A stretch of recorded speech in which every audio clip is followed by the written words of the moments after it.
প্রথমটা খুব একটা গুরুত্ব দেইনি আমি। আমার স্থির বিশ্বাস ছিল এটা মনের ভুল। নইলে লোক নেই, জন নেই, আমার কানের কাছে এসে কে বিড়বিড় করে কথা কইবে। কিন্তু যত দিন যেতে লাগলো ব্যাপারটা ক্রমশ এমন বাড়তে থাকলো, আমি বিষয়টাকে কিছুতেই আর একেবারে উড়িয়ে দিতে পারলাম না।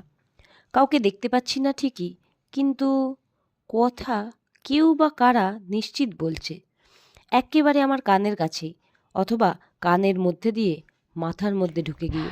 কথাগুলো মাথা মুন্ডুহীন, অস্পষ্ট, পরিষ্কার করে বোঝা যায় না কিছুই। যখন শব্দটা শুনি কানের মধ্যে যেন ফরফর করে হাওয়া বয়, গায়ে শিরশিরানি জাগে, কাটা দিয়ে ওঠে শরীরে। আমি তবুও কান খাড়া করে সেই শব্দ শোনার চেষ্টা করেছি। বুঝতে চেয়েছি কারা কথা কইছে, কি বলতে চাইছে তারা, কোনো কণ্ঠস্বর চেনা লাগে কিনা। কিন্তু কোনো লাভই হয়নি। শুধু মনে হয়েছে একসঙ্গে অনেক বাচ্চা যেন হুল্লোড় করছে সমস্বরে। ব্যাস, এইটুকুই। দিন কতক টানা এই ঝামেলা সইতে সইতে ভাবলাম সমস্যাটা কানেরও হতে পারে। কয়েকদিন হলো লক্ষ্য করছি পথে ঘাটে হাঁটার সময় হালকা মাথা ঘুরছে। দিন চারেক আগে ঘাড়ের এক্সরে করিয়েছি। আজ বিধু ডাক্তারের চেম্বারে গিয়ে কড়কড়ে 500 টাকার নোট দিয়ে চোখও দেখিয়ে এলাম, কিন্তু কোথাও কোনো সমস্যা নেই। তাহলে কান ছাড়া আর কিসের সমস্যার কথাই বা ভাবব? এই বয়সে পৌঁছে অশরীরী বা অলৌকিক কিছু অস্তিত্বের কথা তো আর ভেবে নিতে পারি না দুম করে। আজ ব্রতিনও বলল, দাদা কানটা একবার দেখিয়ে নিতে পারেন। কানে সমস্যা থাকলে বডি ব্যালেন্সের সমস্যা হয়, নানা রকম আওয়াজ শোনা যায় কানে, এমনকি মাথা টাথাও ঘুরতে পারে। আমার ছোট কাকার গেল বছরে এরকম হয়েছিল, পি পি করে আওয়াজ হতো কানে, পথে বেরোলেই মাথা ঘুরত। বলে চুপ করে গিয়েছিলাম আমি। ব্রতিন ছেলেটি চটপটে বিশ্বাসী। আমার ব্যবসার ইদানিং যে আয় উন্নতি স্বীকার করতে বাধা নেই, তার অনেকখানি এই ব্রতিনের জন্যই হয়েছে। ছেলেটার অদ্ভুত একটা ভিশন আছে। আগামী দিনে কোন জায়গা দ্রুত ডেভেলপ করতে পারে সে বিষয়টা বুঝে নেওয়ার ওর তুমুল ক্ষমতা আমাকে প্রায়ই বিস্মিত করে। লেগে পড়ে থাকলে আর খানিক ক্যাপিটাল জোগাড় করে ফেলতে পারলে ছেলেটা নিজেই একদিন মস্ত ব্যবসায়ী হবে। আমার মনে বিন্দুমাত্র সন্দেহ নেই। ওর পরামর্শ অনুযায়ী যে কটা জমিতে পয়সা ঢেলেছি দেখেছি লাভ বই লোকসান হয়নি কখনো। সদ্য যে জমিটা কিনতে যাচ্ছি সেটাও মুখ্যত ব্রতিনেরই পরামর্শে। রাস্তার পাশের জমি, আগাছায় বোঝাই হয়ে পড়েছিল। মূল শহর থেকে মাইল 5-6 দূরে জমিটা কেনার ব্যাপারে আমার খানিক মন খুঁতখুত করছিল না যে তা নয়, কিন্তু ব্রতিনই বলল, কিনে রাখুন দাদা, খবর আছে ওই দিকটা খুব শিগগিরই উন্নতি করবে। এই ধীরে গোবিন্দপুরে কে উন্নতি করতে আসবে? আমি ব্রতিনকে একটু বাজিয়ে নেবার জন্য বলেছিলাম। 2-3টে সরকারি দপ্তর কলকাতা থেকে ওই দিকেই শিফট করছে, একদম ঘোড়ার মুখের খবর। ব্রতিন চাপা গলায় বলেছিল, এখন কম দামে পাচ্ছেন, অফিসগুলো এদিকে উঠে এলেই প্রপার্টিটার দাম হু হু করে বাড়বে। বলছো? আমি আগ্রহের সঙ্গেই বলি, বলছি। ব্রতিন হাত তুলে ভরসা দেয়, ইনভেস্টমেন্টটা করে রাখুন, কদিন পরে লাল হয়ে যাবেন দাদা। চাইলে ওই স্পটে আমরা এখন থেকেই গুছিয়ে হাই রাইজের পরিকল্পনাটাও করে ফেলতে পারি। দেদার স্পেস রেখেও মিনিমাম 4টে টাওয়ার। আমি বলছি প্রজেক্টটা শুরু হোক, খরিদ্দার দৌড়ে আসবে। জমিটা সত্যি বলতে কি মালিক বেশ কম দামেই ছেড়ে দিতে রাজি হয়ে গেল। ব্যাপারটা খানিক অদ্ভুত লেগেছিল। আরও অদ্ভুত লেগেছিল রাস্তার ধারের চায়ের দোকানের দোকানদার সুজিত মণ্ডলের কথাগুলো। সেদিনই জমিটা নিয়ে প্রথম কথাবার্তা বলতে গিয়েছিলাম হরেন মিত্রের সঙ্গে। তিনি জমিটার সোল ওনার, অন্তত কাগজপত্রে তেমনটাই দেখেছিলাম। ব্রতিনও সঙ্গে ছিল সেদিন। জমির দাম হিসেবে আগাম কিছু হাতে দিয়ে জমিটা বায়না করে এসে দুজনে চা খাচ্ছি তখন। আমার আর ব্রতিনের আলোচনার খেই ধরে লোকটা আমার দিকে সরু চোখে চেয়ে হঠাৎ বলে উঠল, আপনারা রাস্তার পাশের ওই সর্বনেশে মাঠটা কিনছেন নাকি? সর্বনেশে মাঠ? আমি অবাক হয়ে বলি, জমিটা সম্পর্কে কিছু শোনেননি? লোকটা চা বানাতে বানাতে আমার দিকে না তাকিয়েই বলল, কই না তো। আমি খানিক কৌতূহল দেখিয়েই বলি, জমিটা নিয়ে ডিসপিউট আছে নাকি? নেই আবার, লোকটা নিচু গলায় বলে। হরেন মিত্তির কিচ্ছুটি বলেনি আপনাকে তার মানে? ব্যাপারটা কি বলুন তো? আমি সতর্ক হয়ে বলি, গ্রাম মফস্বলে জমি জায়গা নিয়ে অনেক সময়ই শরিকি বিবাদ থাকে। এলাকায় ক্লাব বা পার্টির ঝামেলাও পোহাতে হয় অনেক সময়। তখন বিস্তর কাঠখড় পোড়ানো ও খরচ খরচার হ্যাপা থাকে। লোকটা অবশ্যই সেসব কিছু বলল না, বরং প্রায় ফিসফিস করে বলল, ও জমিটা যে অভিশপ্ত। এমনি এমনি কি আর রাস্তার পাশের অতখানি জমি এমন অবহেলায় পড়ে আছে দাদা? অভিশপ্ত জমি? আমি এবার একটু অবাকই হলাম। কিসের অভিশাপ? ইয়াংস্টার ক্লাবের সত্যেন আর বিল্টু ও জমিতে কোনো কনস্ট্রাকশন করতে দেবে না, দেখে নেবেন। এইবার আমার মুখে হাসি ফুটল। ব্রতিনের সঙ্গে হালকা দৃষ্টি বিনিময় সেরে ফেললাম আমি। এ ধরনের গল্পের সঙ্গে আমরা অভ্যস্ত। ক্লাবের ছেলেদের মধ্যে অমন হুট্রো আর হ্যাকাতে দু একজন থাকেই। তাদের ম্যানেজ করার মন্ত্র আমাদের ব্যবসায় জানতেই হয়। তাদের জন্য বাড়তি খরচের বাজেট আমাদের কষাই থাকে। ব্রতিন বলল, ক্লাবের ছেলেদের আমরা বুঝে নেব।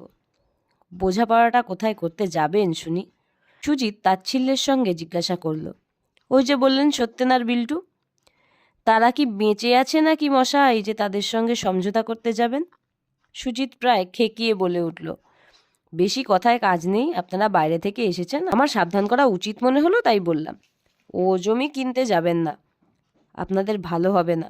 ও হলো জখের মাঠ। ওই সত্যেন আর বিল্টু জখ হয়ে মাঠ পাহারা দিচ্ছে সর্বক্ষণ। ও জমি এর আগে যে কজন কিনতে গেছে ঘোর বিপদে পড়েছে।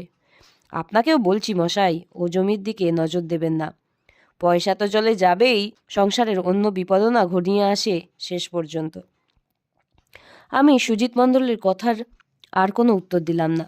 গঞ্জের দিকে এমন সব ঘটনা জলভাত। আগেও দেখেছি, কারোর মেয়ের বিয়ে বা জমি বিক্রির কথা উঠলেই সেই গ্রামেরই অন্য কোনো লোককে অহেতুক ভাঙচি মেরে শুভ কাজ পণ্ড করে দিতে।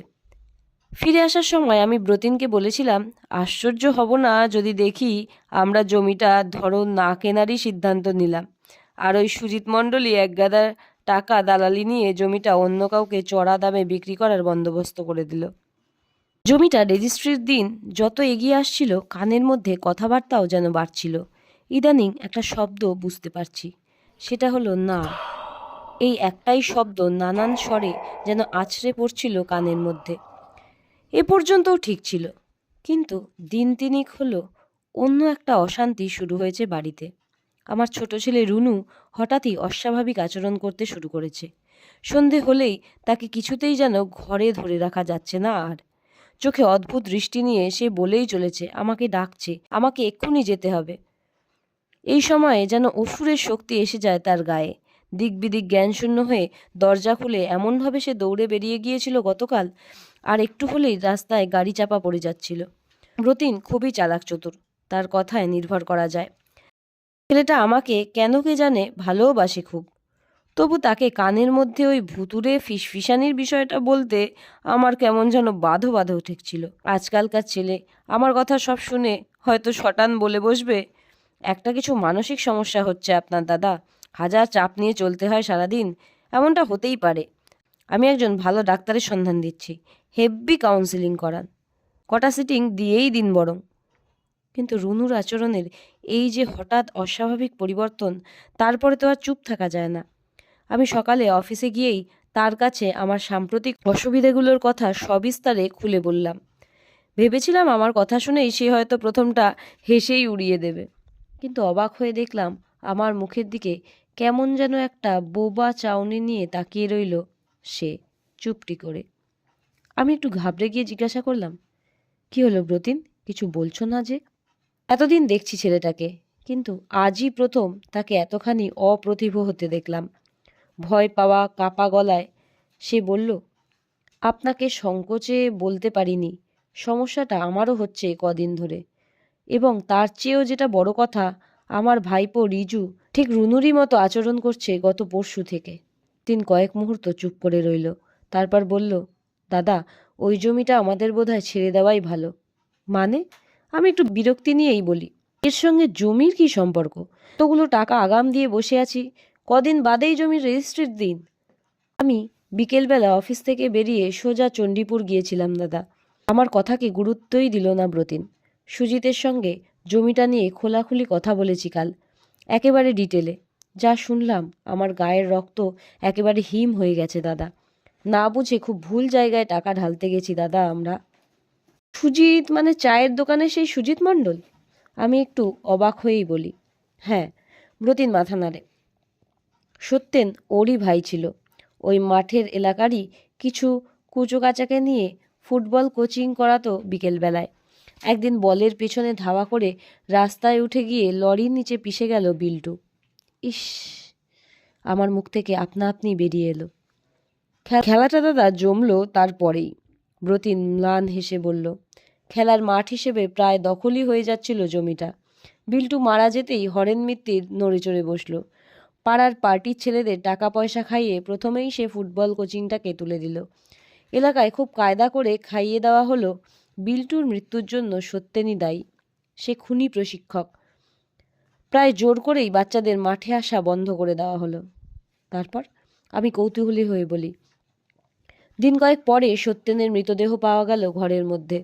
ঘুমের ওষুধ খেয়ে আত্মহত্যা করেছিল।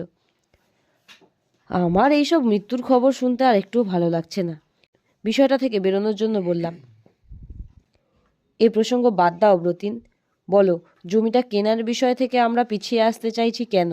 আর এই জমির সঙ্গে আমাদের এই অদ্ভুত সমস্যাটার যোগসূত্র কোথায়? বলছি।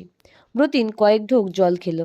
তারপর ভয় পাওয়া গলায় সে বলল, এই পুরো ঘটনাটার সঙ্গেই ওই জমিটার কেস জড়িয়ে আছে দাদা। কীরকম? আমি অবাক হয়ে বলি, হরেন মিত্তিরকে দেখে যেমন সিধে সরল মনে হয়েছিল, বুঝতেই তো পারছেন সে তেমনটা মোটেই নয়। বরং হরেন যথেষ্টই ঘোরেল। এর আগে 3বার সে জমিটা প্রমোটারের হাতে তুলে দেবার চেষ্টা করেছিল। 3বারই বায়না করে যাবার পর শেষ পর্যন্ত তারা জমি কিনতে আর আগ্রহ দেখায়নি। সে কি, কেন? আমি নেটওয়ার্ক দিয়ে আপাতত দুজনের সন্ধান পেয়েছি দাদা। একজন আমাদেরই রাইভাল গ্রুপের অলোক দাশগুপ্ত, অন্যজন কলকাতার ব্যবসায়ী সুপ্রতিম লাহিড়ী। অলোকের ব্যাপারটা খুবই স্যাড, আমি মাথা নেড়ে বললাম। ওর ছেলেটা দুম করে অ্যাক্সিডেন্টে মারা গেল স্কুলের একেবারে গেটের সামনেই। জাস্ট পুলকার থেকে নেমে রাস্তা পেরোচ্ছিল ছেলেটা। তার পরের দিনই চণ্ডীপুরের জমিটা রেজিস্ট্রি হওয়ার কথা ছিল। ব্রতিন থেমে থেমে বলল, স্ট্রেঞ্জ। আমি সত্যিই ভয় পেয়ে গেছি। কানের মধ্যে আবার সেই বিড়বিড়ানি শুরু হয়েছে।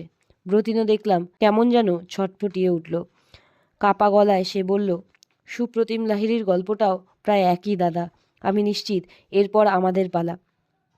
বুকের মধ্যে ছ্যাদ করে উঠল। রুনুর মুখটা মনে পড়ে গেল আমার। শরীরের মধ্যেও ভীষণ একটা অস্বস্তি হচ্ছে। ব্রতিনের কথা যুক্তি দিয়ে বিচার করে কুলকিনারা কিছু পাবো না জানি। পরিচিত বন্ধুদের সমস্ত ব্যাপারটা বললে আমাকে এবং ব্রতিনকে নিয়ে বেমক্কা হাসাহাসি করবে তারা, জানি। কেমন যেন অসহায় লাগছে নিজেকে। এই সংকট থেকে বেরিয়ে আসার প্রকৃত উপায়টা যে কি বুঝে উঠতেই পারছিলাম না। দ্বিধাগ্রস্ত স্বরে ব্রতিনকে জিজ্ঞাসা করলাম, কি করতে বলছো ব্রতিন?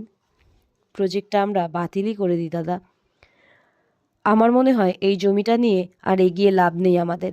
অ্যাডভান্সের যে টাকাটা আপনার পকেট থেকে ফালতু খরচ হয়ে গেল, সেটা ধীরে ধীরে আমিই না হয় আপনাকে দিয়ে দেবার চেষ্টা করব। হাজার হোক আমার পরামর্শেই তো। আমি এগিয়ে এসে দুহাত দিয়ে ব্রতিনের হাত চেপে ধরলাম। এ কি কথা বলছো ভাই? এতদিনে এই চিনলে আমায়? সিদ্ধান্ত তো তোমার একার ছিল না। আমিই আপনাকে জোর করেছিলাম দাদা, অস্বীকার করি কি করে? ব্রতিন আবার বলল, ছেলেটা সৎ, আর একবার প্রমাণ পেলাম আমি। এই দুঃসময়েও মনে একটু আনন্দ হলো। এই পৃথিবীটা এখনও পুরোপুরি উচ্ছন্নে যায়নি।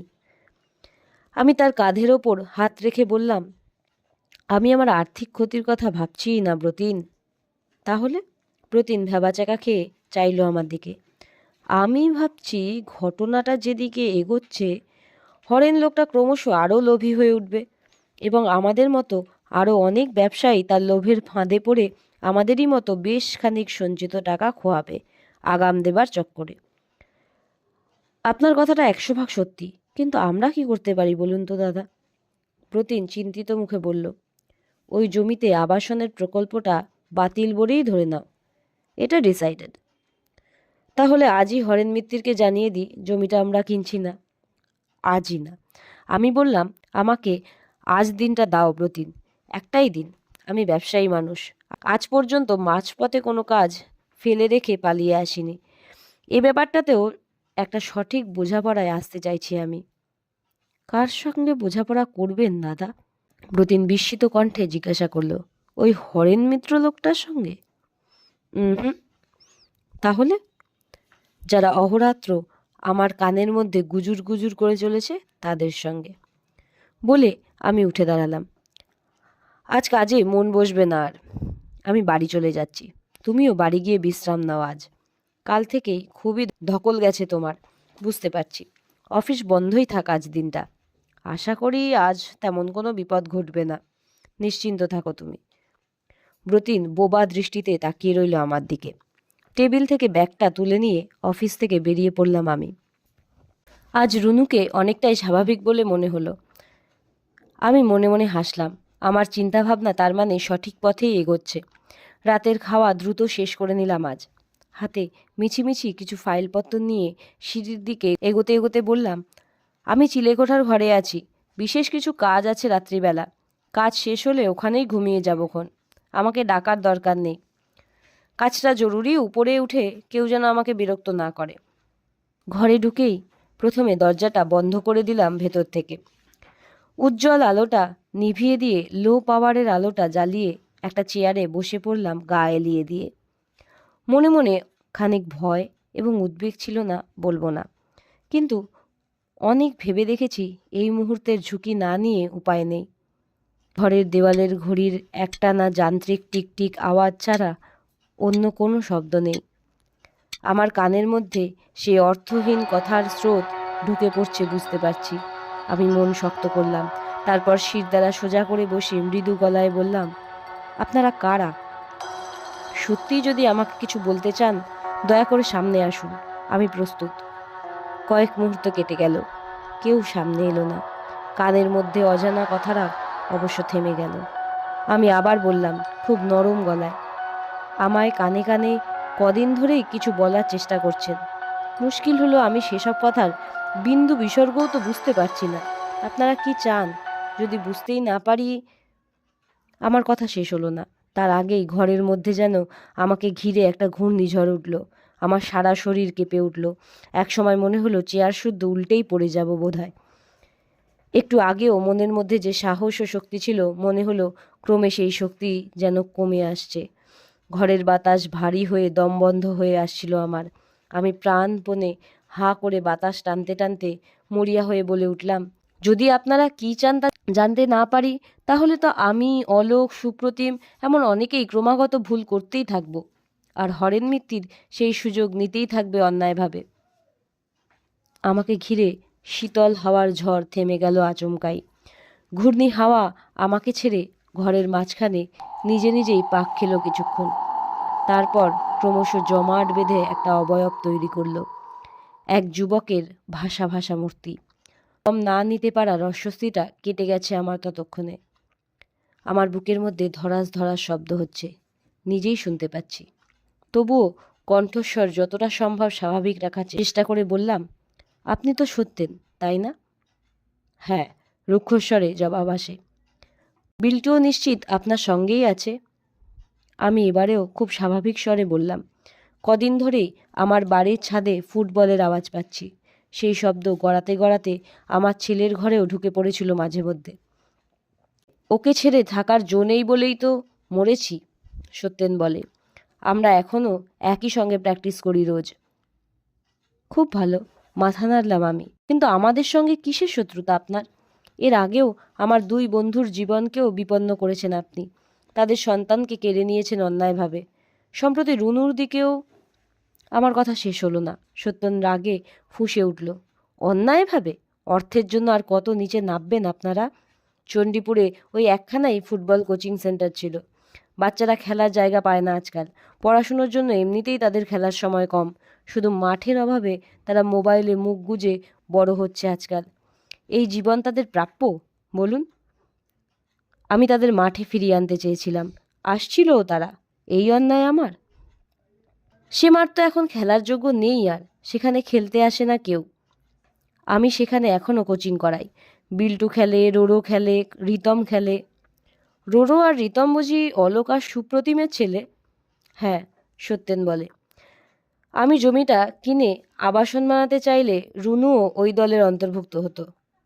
এতক্ষণে নরম সরম ভাবটা কণ্ঠস্বর থেকে সরিয়ে গিয়ে কঠিন গলায় বললাম আমি, এই তুমি ছোটদের ভালোবাসো, সত্যেন? তাদের ভালো চাও? চাই না? সত্যেন থতমত খেলো খানিক। না, চাও না, আমি জোর দিয়ে বললাম। সত্যি যদি তাদের ভালো চাইতে তাহলে অমন বোকার মতো অর্থলোভী হরেন মিত্তিরকে সাহায্য করতে না। মানে? সত্যেনের কণ্ঠে রাগ সরে গিয়ে বিস্ময় ঝরে পড়ল। তাই তো হচ্ছে সত্যেন। আমি আবার গলাটাকে নরম করে বলি, ও মাঠে বাচ্চাদের খেলা তো বন্ধই হয়েছে। উল্টে তোমার অবিমৃষ্যকারিতার সুযোগ নিয়ে একই জমি বারবার বিভিন্ন লোককে বিক্রির নামে আগাম টাকা নিয়ে নিজের ব্যাংক ব্যালেন্স বাড়াচ্ছে হরেন। সত্যেন এইবার বোধহয় আমার কথাটা বুঝতে পারল।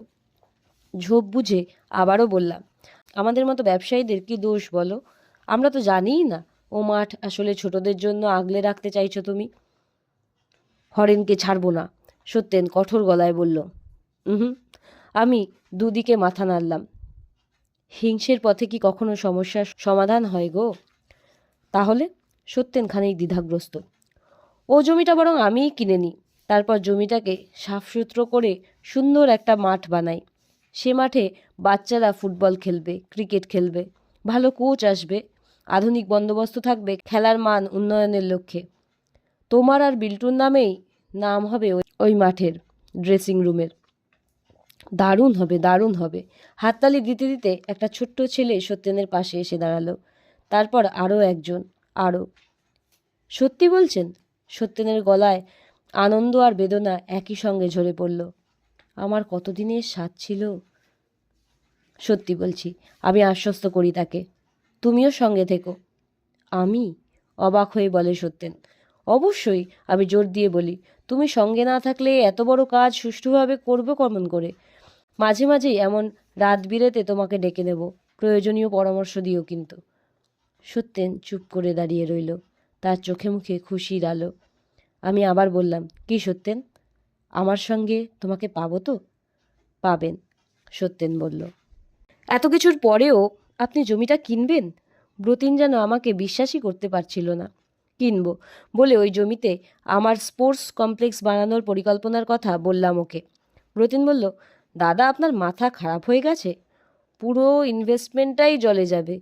এই মফস্বলে টাকা পয়সা দিয়ে কতজন খেলাধুলো দেখতে আসবে? টাকা পয়সার কথা কেন আসছে আবার? মানে? Free coaching. আমি মিটিমিটি হাসতে হাসতে বলি, জীবনে লাভ তো অনেকই করেছি, এই প্রজেক্টটা না হয় লোকসানেরই হলো ভাই। চণ্ডীপুরের বাচ্চাদের একটা সুস্থ ছেলেবেলা উপহার দিতে ও লোকসানটুকু আমি হজম করে নেবক্ষণ। আর আমাদের পরিবারে যে অভিশাপ নেমে আসছে, সে কথাও ভেবে দেখবেন না একবারও? আর কিছু হবে না। অফিসের ফাইল ঘাঁটতে ঘাঁটতে প্রত্যয়ী কণ্ঠে আমি উত্তর দিলাম। ব্রতিন কিছু বলল না, হাঁ করে চেয়ে রইল আমার মুখের দিকে।